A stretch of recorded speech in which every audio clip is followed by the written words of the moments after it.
Deck the halls and hang the stockings. It's time for a very merry episode of the Music for a Book podcast. We are your holly jolly hosts. I'm Britt. And I'm Hannah. And every 2 weeks, we unwrap a new book, pair it with a perfectly pitched song, and slay the comparisons all the way home. Yep. Just give me 1 second, okay? Yes. All right, you ready? Yes. All right, this week we've made our list and checked it twice. If you're wondering if this story was naughty or nice, well, let's just say there were some questionable uses of candy canes. And we read How My Neighbor Stole Christmas by Meghan Quinn. What an icon. I heard a zip and I was like, what the hell is happening? For those of you just listening, I did have a wardrobe change. I put on my little Grinch onesie. Oh, this is so iconic. So, yes, we will be dashing through some trigger warnings and a twinkle light synopsis. Then we will showcase our spirited song choices.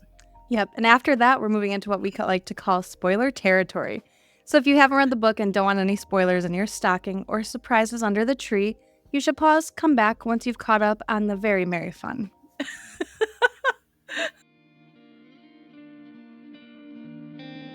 Dear reader. So, book and theme warnings from Storygraph. There is sexual content, death of a parent off page, grief, car accident, minor talk of pregnancy. Nothing crazy. Nope. It's just a good, spicy little holiday romance. Yep. All right. We have our synopsis. This came from Goodreads. So, every Kringle in Kringletown celebrated Christmas a lot, but Coal Black on Whistler Lane, unfortunately, did not. As his fellow citizens decorate their quaint town, brimming with carols and glad tidings, Cole wants nothing more than to hibernate the winter away. But his dreary plans are thwarted when his Christmas nemesis, Storee Taylor, moves in next door to care for her Aunt Cindy. Immediately, the new neighbor turns his life into a real nightmare before Christmas, especially when she decides to enter the town Christmas Kringle contest in honor of Cindy. And, better yet, Storee is determined to win. Over Cole's dead body, she will. With help from his friend Max, Cole decides to enter the competition as well, to beat Storee at her own game by pretending that his hometown Grump's heart has grown 3 sizes this season, and he's fallen for the girl next door. And unfortunately for Storee, she has to follow his lead to have a chance at the Christmas Kringle title. But the competition isn't the only thing that heats up. Cole and Storee's fake relationship becomes very real, and before they know it, they're attempting to hide it from Aunt Cindy. Things get complicated, the competition gets tough, and all it takes is one single night for someone to steal it all. Dun, dun, dun. Dun, dun, dun. We have to put one in, right? Right, always. All right, Britt, let's Jingle Bell Rock the house with our chosen carols. So excited. So I actually just found this song. I was almost going to do the throwback Christmas tree by Lady Gaga because it just felt, the only place you'll want to be is underneath my Christmas tree. That felt very on brand. But I found one that I feel like is even better. So it's by a girl group called Boys World, and it's The Bitch Who Stole Christmas. Perfect. I think it's one of the perfect songs. I love the normal song, but the remix is great too. Mm-hmm. I picked a song by Sabrina Carpenter, and it's called A Nonsense Christmas. Her Christmas special was so cute. It was adorable. What a perfect song for this book. Yes. So excited. Well, everyone, it is time to grab your hot cocoa and get cozy by the fireplace because we are diving into Christmas in Kringletown. And all through the pod, we'll be spreading Christmas cheers, starting with our new dear friend, Storee, and what happens when her arch nemesis appears. All right, we're going to dive right in. Now, this was my 11th Meghan Quinn book that I've read. And this was Hannah's first because I made her read it for the podcast. Meghan Quinn is like a quote-unquote guilty pleasure author for me. Like, she provides laughs, a ton of spice, doesn't take herself too seriously, writes super fun palate cleansers. So I am curious though, Hannah, now that you've read it, what was your first impression? Were you concerned going into it? What was the vibe that you had? I feel like I was concerned going in just because just the way you were like, I don't know how you feel. Like, I don't know how you'll do. But I enjoyed this one. I thought it was a lot of fun because I listened to the audiobook and the full cast was great. Yes. It was funny. I don't know if I'll pick up any more, but maybe I will. Depends. That's fair. I feel like but I enjoyed it. Yeah, it's like a certain type of book. Like I've read the Vancouver Agitators by her, the Kane Brothers, the Bridesmaid for Hire, the ones that are available right now, and this one. And like they're just fun. Like if you want just a fun book where you can fully disassociate from reality and giggle and have good like spice, this is it. Her characters are really fun, and like she knows Yeah. how to write a good like story and everything there too. So yeah. Well, I'm so happy you decided to pick this one up for the pod. I felt like it was the perfect one, like for this episode, obviously. Also, Merry Christmas to those who celebrate. If you're listening on the day of our release, this episode came out on Christmas Day, so we'd love to see it. Now, getting into our story for How My Neighbor Stole Christmas, this is obviously a riff on How the Grinch Stole Christmas, and I just loved the amount of references that she fit into. Like her aunt's name is like Cindy Lewis, and like just so many of his best friend is Max, like yes, and Martha May, like the twins. Yeah, so many fun references. And we have our FMC Storee Taylor. She is an editor for Lovemark Movies. She lives in California and can't stand the cold. But her family always traveled to visit Aunt Cindy every Christmas in Kringletown, and it is a perpetual Christmas town. Like, it is Christmas year-round, doesn't matter the weather. Christmas is alive in Kringletown. And the reason that Storee is here now is Aunt Cindy, it's actually Great Aunt Cindy, but that's too much to say, so it's just Aunt Cindy, has taken a fall. And she needs some help. There was a blow up in the family group chat, and they decided that Storee will be tasked with taking care of Aunt Cindy. And also Taryn, Storee's sister, lives in Denver, and she's there to help. It does fall on Storee's shoulders, but Taryn knows that she's not quite responsible enough to actually care for the medical needs of Aunt Cindy. Yeah. So Storee does not want to be there. She has a sordid history with the town, and she's really like confused and upset when Aunt Cindy's house is not decorated for the holidays. Like she's like, what the heck? Like, because going to this town for them, I feel like they associate it so much. The town itself, of course, is Christmas. Yeah. But their Aunt Cindy like made it magical for them too. 100%. And this part cracked me up. Yes. Because like the room that Storee used to stay in when she was a child, and she like talks about like the dolls, and it has like all these American Girl dolls. Many of them, all like the different seasons, different like versions, everything. Yes. Are all in this room, and Storee has to sleep with them, and I know. It would freak me out. And like her and Taryn fight over it because Taryn's like, well, my boyfriend is away and I'm going to be talking to him like on the phone. And so I'm not going to be doing that with the dolls in the room. And Storee's like, no, like what the fuck? Yeah. But their relationship is interesting, and like we don't talk about it too much throughout. We want to just keep the story more of the, you know, romance part of the relationship. But her and Taryn, you know, haven't been as close as they always have been, kind of grown apart. And so this is a good way for them to spend some time together. But we also meet Cole Black, who is our MMC. He lives right next door to Aunt Cindy, and his best friend Max, his real name is Atlas. But Cole works on the Maxenheimer family's Evergreen farm. And so they are providing the Christmas activities year round. And we learned that they know the Taylor sisters, and Cole never got a chance to ask Storee out years ago. So 10 years ago was the last time they saw. That was the last time Storee was in Kringletown because she left. But there's something to the story that we don't quite learn yet. And Cole is a grump. He is a Grinch. He is a Scrooge. He's grumpy AF, and we all love a good grumpy sunshine romance. Yeah, I love to like Storee messes up Cole's name. Like on purpose. She calls them when they like run into each other again. But yeah, that immediate just like back and forth with them was adorable. And I'm like, all right, let's see where this goes. Yes. And then we're introduced to Martha and May, which another little Grinch reference of Martha May, and they're twins. And yeah, there's just a whole like fun side characters. And the book, like we said earlier, like uses a lot from like How the Grinch Stole Christmas. And it's just like a fun tie-in together with all of it. Yeah. And I loved it so much. Yes. Aunt Cindy explains that because she is the one who normally participates every single year in the Kringle Christmas competition, that this year, in lieu of herself, because obviously she's frail, she's in a wheelchair, her hip, Storee will be taking her place. And Storee's like, no, I will not. Taryn, you'll be taking her place. And Taryn goes, do you want to give Aunt Cindy sponge baths? And she said, I will be taking your place. And, you know, she doesn't really have a choice. So she's going to do it. And because of her history with the town, We find out that when she was 18, 10 years ago, she tripped and fell over an elf shoe, knocked down a giant present, and sent a 50-year-old woman tumbling down into the river that required a rescue mission. And that's why she doesn't want to do anything facing the town, because of the embarrassing mark on her history. Which, understandable. Totally. Like, especially in like a small town, I picture it almost like a Stars Hollow from like Gilmore Girls, where everybody knows everybody's business. And so like, Yes. yeah, if you push somebody down the hill, even if it's an accident, Yep. full ordeal. And Bob Krampus like runs the town. He goes by Santa Claus during the season, but Bob Krampus is, he's running everything. And yeah, it's just everything about this book is really, really funny. And, like I said, we're going to talk like about the general plot, but there are so many things that we just physically cannot, one, talk about in like an appropriate amount of time, and Yes. two, like do justice on, because it's just the way that Meghan sets up this story is like, I mean, she really went to town on the Christmas references. Like, it's so good.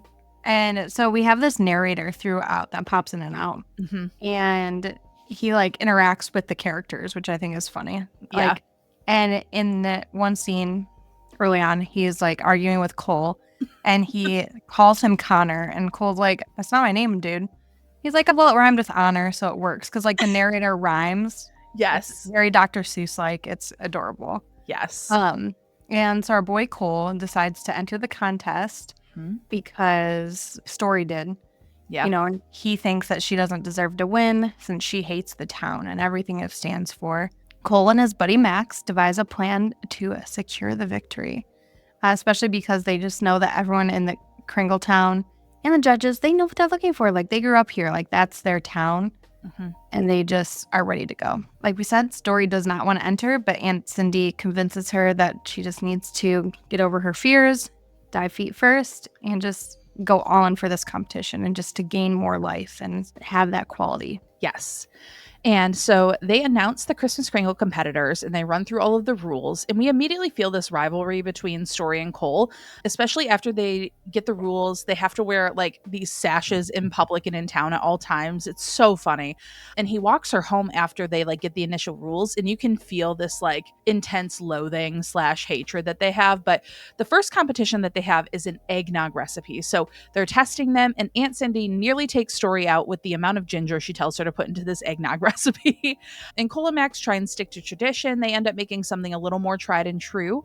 Now, Taryn and Cindy, these two meddlers, interrogate Storee over why Cole is like out to ensure that she doesn't win, because he told her like, my goal, my purpose for joining this competition is to ensure that you lose, hands down. And Storee says that she doesn't really know, just that like not nice words were exchanged and there's definitely some animosity. But when they were growing up, like every year she would visit, they had like no relationship, but she would go talk to him on the porch and they always had this like cutesy little, we won't tell each other, but we have crushes on each other sort of thing.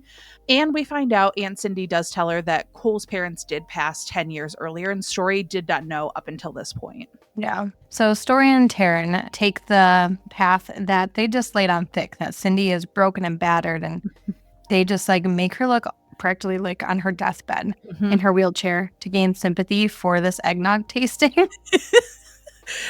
Like they make her look like powder white, absolutely dead. And Aunt Cindy is like the town angel. Everyone loves her. She's beloved for for everything. And so they really go for it. Yeah. And then we get the nickname for Cole of Snow Daddy. Not a Shadow Daddy. We got Snow Daddy for the winter. Max tries to get Cole to just like ho himself out for the competition. See what I did there? It does work later on. Spoiler for everybody. It does. That hasn't read. But so Storee does end up winning the eggnog competition, and much to Cole's dismay, just these two are just so funny. Like it's like I just imagine like going back to like a hometown too, and it's like your crush from when you were younger. Yes.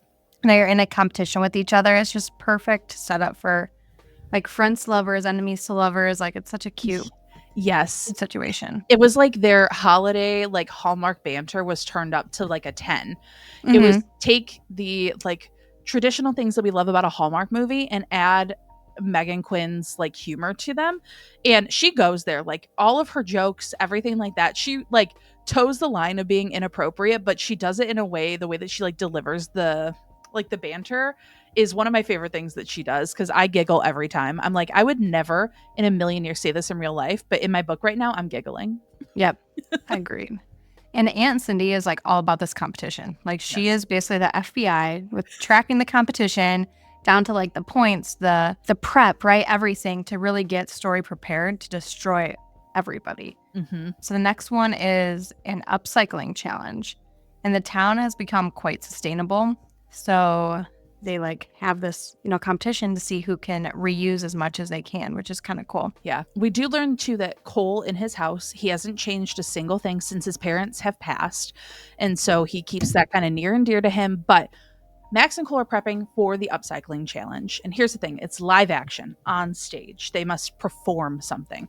So the judges are fond of not only the Grinch, but the Thunder from Down Under.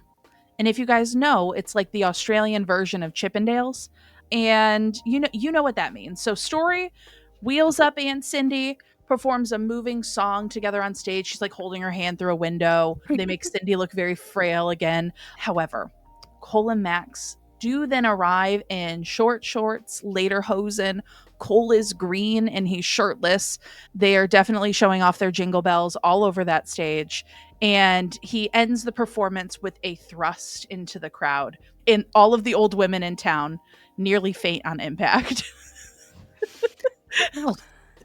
Could you imagine? Oh my gosh. I'm just picturing him like painted green though, like Alphaba who? Right? You want Cole. And Cole, that's the next. Well, and like I just can picture how insane this definitely played out like one of our like favorite Christmas movies in my head. Like I was picturing this happening on stage where all of the old women are like fanning themselves and Storee is like, what the fuck is happening? Yes. Cringing, but also like, I need to watch this. Yeah, like oh my god, like no, this is awful, but please keep going because he's so hot. Yep. And then one of the competitions is a Christmas Eve lights for their house, and they have to prepare for it. So one of the ways that they're like scored on it is their improvement. So they have like a base one, and then as the competition goes on, then they are scored on their improvement there. They just go back and forth, sabotaging each other for every little competition here and there. And so Cole tricks Storee at the hardware store, saying that she should use like blow-ups for the display, even though they're actually prohibited. But, but Storee was also snooping and trying to get information from Cole too. And while this is happening, Cole jokes to Martha and May that Storee is just holding out on him and just to kind of pull that like hopeless romantic heartstrings that they have and make like Storee look like the bad girl, like she's denying Cole and all of this stuff. And Cole is the town golden boy. Like everyone in this town loves Cole. Everyone in this town is like, oh, he's our Christmas miracle basically. So he really like leans into that and is like, oh, I've just been trying. I want to ask her out, but she just won't let me. Right. And then Storee, dressed in all black, sneaks out and is determined to sabotage his light display. And so she like takes like a bulb out, I think, right? Like she like went out and she thought it was going to take out all the lights, but it takes out one strand. Yeah. And like Cole and Max like go all out. So like it's just one strand and like all of this everything. Yeah. Cole and Max do confront the Taylor sisters, which does backfire because Max does say like, hey, Cole's always had a crush on Storee. And then they declare war between them. So now the competition is elevated even more. So Cole does get fourth in the display. Storee gets last because Taryn had this idea of just like using very minimal lights, but they were like perfectly mathematically straight on the house and everything. Yeah. So that leaves the competition as Cole is in first. Way to go, Cole. Yep. And Storee is in third overall. Yes. And, After that, Cole does approach Storee. He decides that after he learned about the sabotage, he was also going to play dirty again.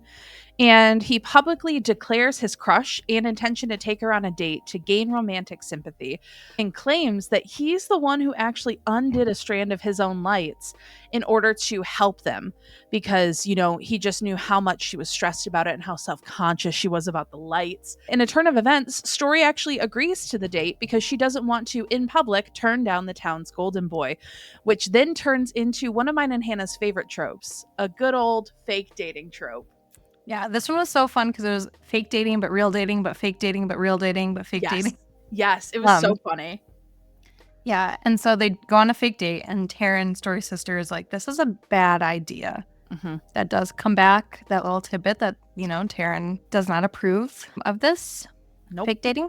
Anyway, they go on a date. It's super cute, super romantic, super Hallmark movie-ish. Yes. And they just bicker and banter the whole way through. Just cute.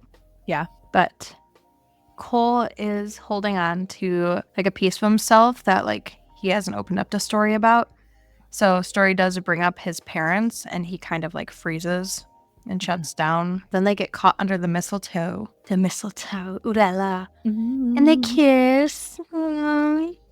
And Storee likes it, even though she shouldn't. She's like, oh, we're supposed to be fake dating. Like, this guy is my enemy. But here we are. And who was there when they kissed? None other than everybody, but specifically Martha and May. Yeah. And now, because this is, like Hannah said, that small town where everybody knows everybody, Max is like, hey, Cole, I heard that you had like a super passionate kiss and you were staring into each other's souls after. So how's that fake dating going for you? So town gossip just really swirls around there. And Cole like shuts it down. But inside he's like, it was the best fucking kiss I've ever had in my life. Really cute. And we move into our next competition, which is the fruitcake competition.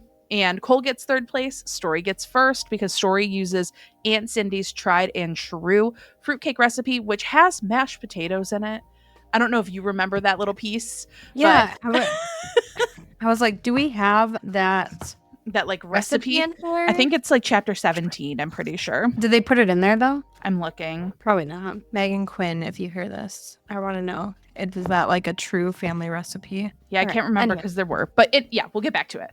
So there's also rival candy makers. Yes. And so like the town's candy cane maker does not do lessons or anything because he doesn't want anybody to steal his recipe and his ways. Everybody has to go like an hour away to go to this candy cane lesson. Yeah. And so Storee is like uncomfortable driving in the snow, but she can't let Aunt Cindy down and has to go learn how to make candy canes for this competition. And she does get stuck, and then Cole is the hero and finds her and offers to drive. So they talk, and Storee does get the story. Storee gets the story about Cole's parents going missing. And it actually turns out it was the same night that she knocked Miss Fiskars down 10 years ago. And it was just a snowball effect from there. Like, Cole went to find her when he found out, but she like didn't even give him the chance to be like, hey, my parents are missing, the whole town's looking, right? Because Storee just ranted about how much she hated the town, blah, blah, blah. Like, she had this embarrassing moment. Of course, she's going to like put up this wall and be like, this town is stupid. And she didn't know like what happened with Cole's parents. And so he shut down, and that feeling of animosity just kind of built from him from that situation there. Yeah. And they get paired up at the candy cane class. Once they get there, they struggle to make the candy cane. And Cole has these like funny feelings when he has to like wrap his arms around her and notices how well she fits against him. And they end up catching up over the last 10 years. And he asks Storee about her life. And she talks about how she's an editor at Lovemark and, she lives in California and all of these things. And they decide that friends is what they can be. And she did say, though, that she will be keeping up appearances for Aunt Cindy and Taryn because they have to. So they talk on Cole's porch after the candy cane class. And this is where he does open up about the death of his parents and how it's taken a toll on him. And they end up getting closer and like talking about how they would have written each other like pen pals and, imagining what would have happened if they would have kept up and not had that like night where things were shut down. So then they end up turning the conversation a little more adult, and they were talking about the last time they were with someone, which results in them making out with Storee on his lap like he is Santa Claus. Ho ho ho, I guess. And then Cole cuts it off because he doesn't want it to go too far, but they do kiss again after he walks her home, which is right next door. Yes. So Cole's a changed man now. He's ready for that Christmas spirit. His heart is growing. It's like, not 3 sizes yet, but it's growing. Yeah. So he does go get a Christmas tree for the first time since his parents have passed. So Atlas, aka Max, suggests that Storee is using him in this reverse fake dating situation just to get ahead in the competition. Mm-hmm. Like, come on, friends. Like, just let them be happy. I know. I get why they would think that. Like, I do understand. But, like, especially because it's like they're not really dating. They're fake dating, but they're dating under the fake dating. Like, it's... Yeah. Anthony and Taryn leave for a trip. And so Cole invites Storee over for the first time, which, like, he doesn't have people over. So, like, Storee coming over is a big deal for him. Yes. And he opens up again about his family and asks her to help him decorate for Christmas, which he hasn't decorated in 10 years. Yeah. And these next few chapters are just... So Hannah knows, like, that Meghan Quinn's spice, like, when the spice hits, it is, like, a lot, depending on the level of spice that you're used to. Like, I feel like if you read a lot of romance, this is probably on par. On my chili pepper scale, I feel like Meghan Quinn falls between, like, a 3 and a 4 chili pepper for me in what I read. This one, I think I gave, like, a 3 too on my, like, chili pepper ratings. Yeah, I mean, for me, it's like a 5. Yeah. So there was a lot, but, they decorated and then they, like, bang it out. Or as the narrator said, I think he was like, they humped and humped and humped all night long. Something like that. And it is spicy. Like, it is very descriptive, very spicy. So if you've never read Meghan Quinn before, please be prepared. It is not like an M. Hen type of spice. It is not Navi Jimenez type of spice. No, this is it's spicy. It's spicy. But after they bang it out and they were like, hee hee, hi, so fun, they then have the candy cane competition. And Taryn is like, something's going on with you two. What's going on here? And Storee's like, nothing. I'm just pretending for the beautiful townsfolk so I don't ruin the Golden Boy's reputation or my own by breaking his heart. Yeah. And she's like, okay. But Storee gets third. Cole gets second. And first place actually wins because they put pineapple in the candy cane. And Cole was pissed because they were going to put pineapple in, but it was shut down. And then we move into, as we said earlier, a very inappropriate use of a candy cane on both parties in a barn. If you have seen any of the marketing, this is absolutely what Meghan Quinn's been using to market the book. And yeah, it's spicy. Very wild, but peace and blessings to Meghan Quinn. Much love to you, my girl. Yeah. I was unsure about it, but I had a grand old time. Well, because you got the arc of this, right? Yes, I did. Yeah, I'm on her like PR team. Yeah, and I remember you like saying something or like an audio or something about it, and I'm like, I'm kind of intrigued. Like, let's see what this is about. I will say, for anyone that was concerned, it was not used internally. No one is getting a UTI or a yeast infection because everyone was like, that sounds really bad. And I was like, well, it didn't go inside. Like, they're safe. They're safe. Yes. But I think the funniest part of it all was Max texted Cole and was like, dude, I had to try and get something from the barn and I heard extreme moaning. Are you dead? Did you kill her? Is someone dying? I just need to know that you're still alive. Right? But poor Max is still very worried that like Storee's just playing him. Mm-hmm. Since she didn't want to like commit to anything beyond a Christmas fling. Mm-hmm. Even though like Cole does have like strong feelings for her, but like Storee doesn't know what she wants in life. Like, so of course she doesn't really want to commit because she's only in town for like to help her aunt and everything. Yes. Like, I get her side, which, I mean, come on, girl. She works for Lovemark, which is basically Hallmark. Yep. This is your own Lovemark movie. Like Just Come do on. it. Christmas competition, like, let's go. Then they have the caroling competition. Yeah, and they like share a kiss in the corner and it calms Storee down. Mhm. I just love like Storee gets in third. Like, what the heck, right? But I understand why. But they do like a Mean Girls rendition of the Jingle Bell Rock dance Mhm. and complete with Cindy as a backup dancer. And it's like Cindy's like this old frail woman, but she still participates in like everything because she has that spirit. Cole gets first. Mhm. Like how my heart, but I he know. sings a version of Blue Christmas. Max sets it up so it projects a picture of like his parents behind him when he sings. Yep. So it pulls on those heartstrings for again. Yeah. For the town. Yeah. Oh, I just picture like the hot lumberjacky town golden boy gets on stage and he has like a beautiful voice somehow, and then his parents are in the background and everyone in the town's just like wiping their eyes. Yep. So Storee does sneak over to Cole's later. Mhm. And they talk about like what Cole normally does for Christmas. And he does usually spend time with Max's family. She doesn't want to leave. She's like, all right, I like this town. I feel like she's finally feeling that like life piece click that she like didn't really have when we started the book. Yeah. And then they bang it out again, obviously. You know, once they start, they never stop sort of situation, which, you know, but after they bang it out, he's like, stay with me. And she's like, I can't, like, I'm going to get caught. And he goes, we'll make sure that you get back by morning, basically. There was little sleep to be had, but by the time the Storee walks across, she gets caught by Taryn and she's outside and Storee's like, oh shit. And she has a giant fucking hickey from Cole. And Taryn's like, what is that? What are you doing? And Storee's like, I was just checking the snow levels. And she's like, it's Christmas in Kringletown. There's always snow levels. What do you mean?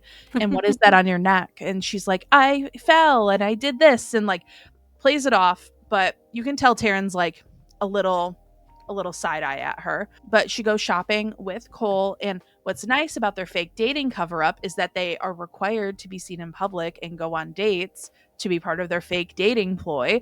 And she actually ends up finding Felicity, an American Girl doll, in her holiday dress to round out the collection for Aunt Cindy. I was so excited for her. Me too. And like, there's so much, like we said, of this book that we did not talk about. And so, like, there's just pieces of like their history and lore of all of the side characters that are built in. So when she found it, I was so excited for her. Mm-hmm. And this is probably one of my favorite competitions they did, though, is like the speed wrapping, Christmas card making, and stocking stuffing competition. Yes. There's a really like soft, heartfelt moment between the girls and Aunt Cindy beforehand. I feel like too, it's like coming to an end for the girls and for Aunt Cindy, and it's like, okay, like we got to do this, and they're just having a sweet little family moment. And yeah, the narration during it is so funny. Like, just if you can handle the spice, people, read this book. It's a good time.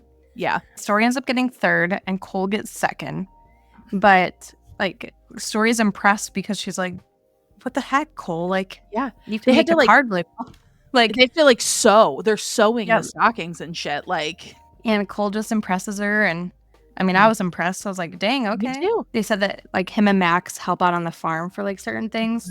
So yeah. After they have the one last competition, which is the Christmas Eve lights display, Cole suggests to Max that they don't make any improvements to their light display so Storee can earn back the 8 points that she's behind to win the competition. Here's the thing. Taryn has caught them. Taryn saw them snuggling up together, and it wasn't a moment for the public. It was a personal, private moment that wouldn't happen if they were actually fake dating instead of dating. And we actually get a Taryn POV. And Taryn is pissed that Storee is with Cole. She is pissed. So, okay. I was flying high on this book. I was loving every second, and I knew a conflict was coming. This conflict happened at like the 92% mark, which was far too late into the book, into my opinion. And I hated this conflict. I knew it was coming. Like, I knew it was coming up, but it did, I feel like, knock it down for me a little bit. Because Taryn sabotages Christmas, completely destroys Cole's lights display, rips it all down, throws it in the trash, just completely sabotages him. It felt out of character for me for Taryn. Yes. And like, I know that like Taryn and Max were very much like, oh, they're playing you, blah, blah, blah, blah, blah. So because of all of this, Cole immediately blames Storee, leaning into what Max was saying. And he's like, I've been betrayed. I gave her my trust. I gave her my heart. I gave her all of this. And he confronts her about it. And he doesn't believe her when she says it wasn't her. She is shocked. She's horrified by what's happening. Storee finds out that it was Taryn. She sits down with Taryn and Cindy. And now Aunt Cindy admits to fibbing about her hip injury to get them to come together as a family, because they've been planning this. They were all drifting apart, and the family group chat set this up so Taryn and Storee would come together. And they have a whole breakdown about how Storee actually loves Cole, and she's realized this. She's like reignited her spark for Christmas and all of this stuff, and she's realized that she loves the town and this place and her family, and there's just so many things that she's been missing out on because of like the block that she put up. And Taryn realizes how badly she fucked up. She's like, ooh, uh-oh. So they rally the troops, of course. They get the whole town to come back together while Cole is off skulking away because, you know, his heart that had grown 3 sizes was now ripped into a million pieces. They fix his lights display for Christmas Eve for the whole celebration. And when Max convinces him to come back around, he goes, it was Taryn. Just hear Storee out. Like, just hear what she has to say. And they talk and they make up. I just pictured, like, you know, in the Grinch, like, who talks? Yes. Like the day of when, like, you know, they don't have like presents or anything, but they all rally behind. I just pictured like that scene from the Grinch. Yes, 100%. And like it was definitely like the pinnacle movie moment where, like, you know, the music is swelling in the background and everyone's hanging stuff up and everyone's helping each other and they're passing out cocoa. Like that was the vibe of it all. And they do make up. So then we wrap up with a epilogue from Cole. There's a little back and forth between him and the narrator per usual. And what's really funny is that Cole mentions like, oh, our baby girl Florence or Flo in the thing. And Cole's like, wait a minute, baby girl. And the narrator goes, do you really think you could get away with not getting that girl pregnant from the way you humped her through the story? Just be glad she didn't give birth to a pineapple flavored candy cane. Now, back to my epilogue.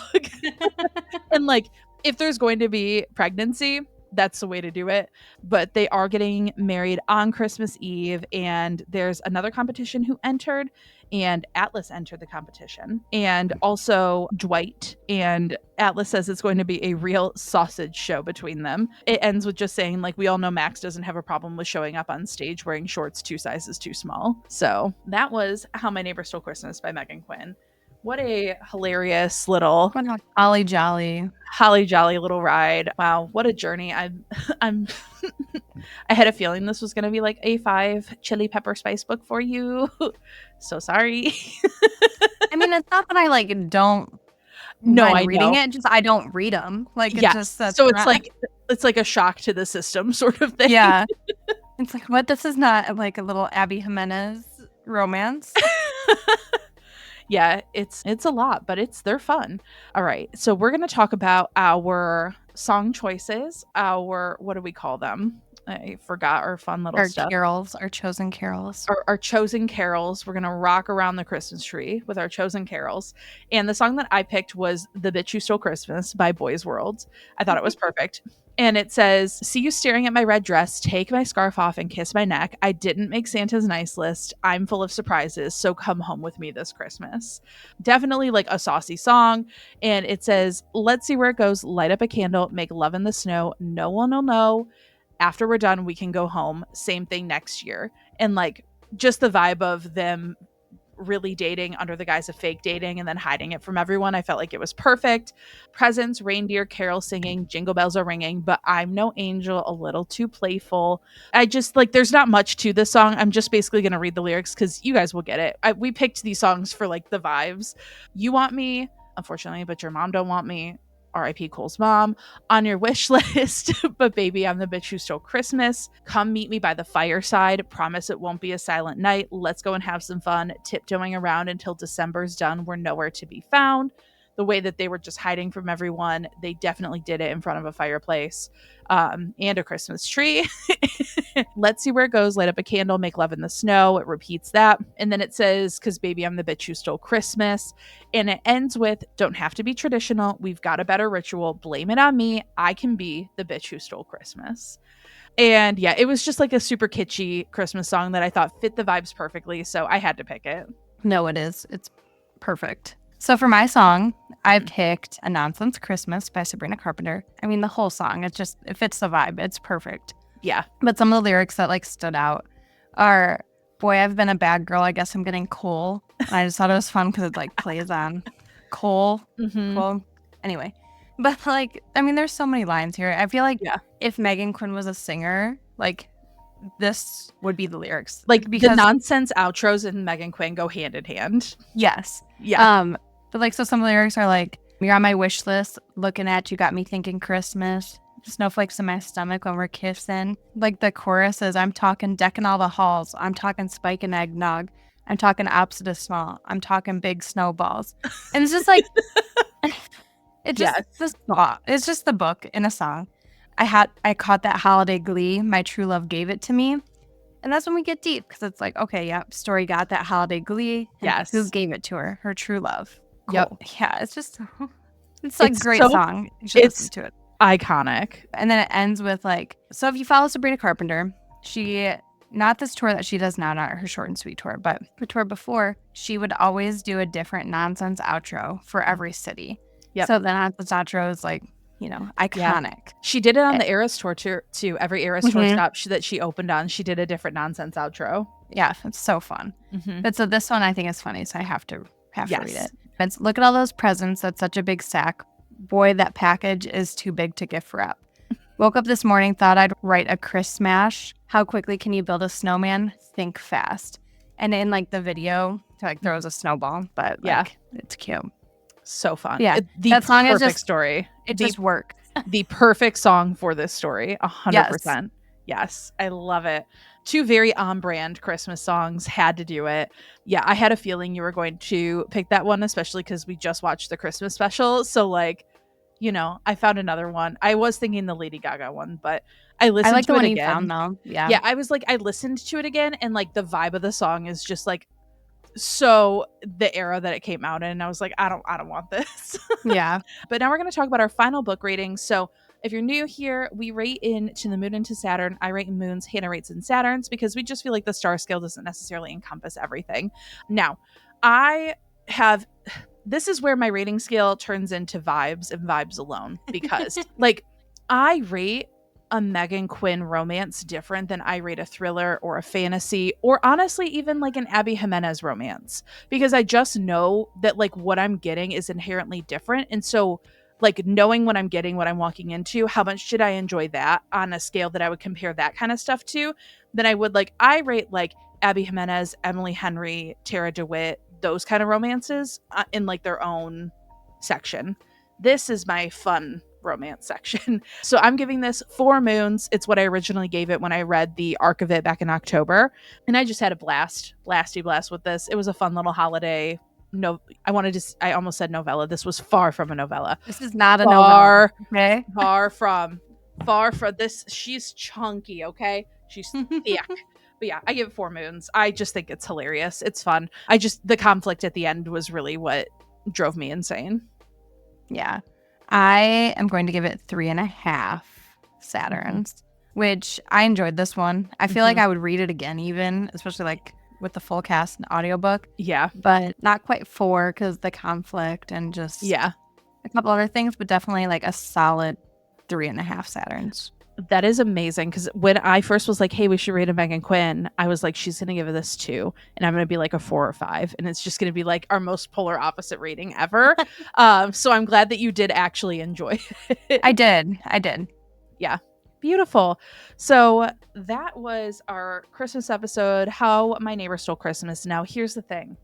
It is time for a very special announcement, because our next episode comes with this special announcement. So after 2.5 seasons and a summer mixtape series, we have decided that we are actually going to add more content to the podcast. Yes. We are going to be moving to weekly episodes. So our reviews of our books will still be bi-weekly. So our longer episodes are 13 episode seasons. Yes. But now we are going to be adding weekly bookish content in between. Yes. So we have 5 new episode types coming your way. So these episodes are more relaxed, where we get to yap about books, chat with authors, talk about book to movie adaptations, really anything book adjacent. So these episodes are not structured any certain way. Depending on what we're talking about, each episode's definitely going to be a little bit different. They are 100% shorter than our deep dive reviews, and they are not on a set rotating schedule. So this gives us the flexibility to be able to keep up with announcements, releases. Let's say if we read a book that's super anticipated and we want to talk about it, we have the flexibility to adapt our schedule based on what's coming out. Yep. So these episodes are going to be called Dear Reader, which is where we chat about upcoming releases, book-related announcements, do recaps, and chat all things bookish. Yes. And then our next episode type is called Long Story Short, where we give reading updates, and we're going to do rapid fire mini reviews on the books that we've recently read that we don't cover on the podcast. So think of that more as like our TikTok reading wraps, but just in podcast format. Yep. And then we have the manuscript, where we actually get to chat with authors about their incredible work. Yes, we have had a few author chats, but those will just now be branded as the manuscript moving forward.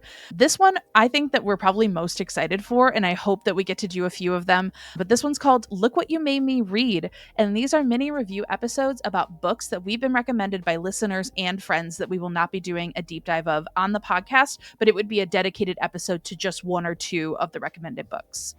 Yep. And lastly, we have our late night talking. Did Taylor drop some new music? What about Harry? Did we get a new album? HS4? Do we have something book adjacent that we want to discuss? This episode would be the yappiest one of them all. But don't worry, all roads will lead back to books. Exactly. So we're really excited to be with you we are so excited to be with you weekly moving forward. Can't wait to bring even more content your way. We just feel like we're in a really good place with how we're doing our reviews, that we can do weekly episodes, but a weekly deep dive review is just a little too much. But we want to talk about books. So this is how we're doing it. Yes. So thank you so much for listening. We really appreciate it. Give us a follow over on Instagram, TikTok, Discord, our Patreon. Give us your thoughts in the Discord server and on social media, because now with this new episode format of Look What You Made Me Read, we need your recommendations. Yes. ASAP. Exactly. So our next episode is actually coming out a week from release of this episode. So we will see you for our new weekly release schedule starting Wednesday, January 1st. We're kicking off 2025. How perfect, with our first installment. And this is an installment of Dear Reader, which is our 2024 podcast year in review, our books that we've read, and 2025 releases that we're very excited for. Yes. And then we will see you on Wednesday, January 8th, with our deep dive review on a popular sci-fi, The Ministry of Time by Kayleen Bradley. I'm really excited to dive into that book. Me too. And remember, y'all, keep reading with kindness. Bye, everyone. Bye.